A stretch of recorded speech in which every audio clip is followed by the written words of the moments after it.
Take a look at a modern exam room. Rows of desks, heads buried in paper, the clock ticking down. Education today often operates as an isolating endurance test, driven by the requirement to pass the next standardized metric. We divide the world into neat, digestible boxes. Science happens in a lab, literature in a lecture hall, religion in a place of worship. This compartmentalized approach often leaves students struggling to connect what they memorize to the world outside the classroom.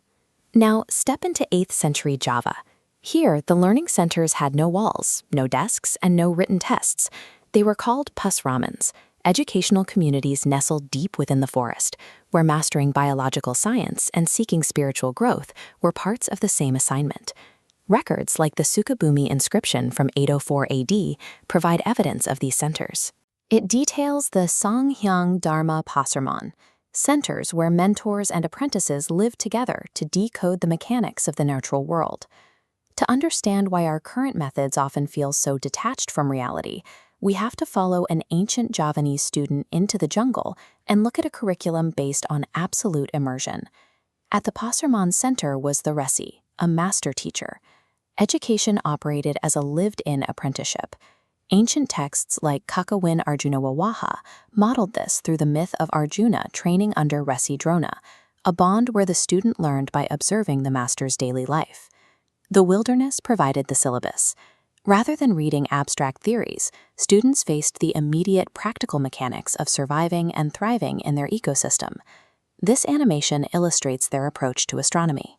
They mapped the night sky to master Pawukan, translating celestial data directly into a precise agricultural schedule that dictated when the village would sow its crops. They also mastered Usada, the science of traditional medicine. This palm leaf manuscript records biological formulas, detailing exactly how to harvest roots to treat illnesses. The longevity of these records is visible today. Healers in Bali still apply these exact principles. To the Javanese apprentice, agriculture and medicine operated as essential mechanics of the natural world. They were required disciplines for anyone trying to harmonize with their environment. How do you verify a student actually understands all this data without ever handing out a written exam? The Po inscription provides an answer. It outlines the role of the Pangurang Susila, a moral guardian. Their job was evaluating a student's character and ethics rather than their ability to memorize facts. Competence was judged by behavior. A student earned their standing through daily service to the community and their practical respect for the forest. The progression timeline was significant.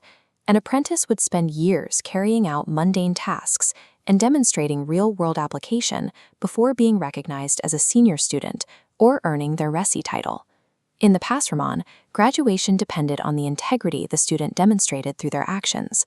All of this practical training, the farming, the medicine, the daily discipline, served one final objective.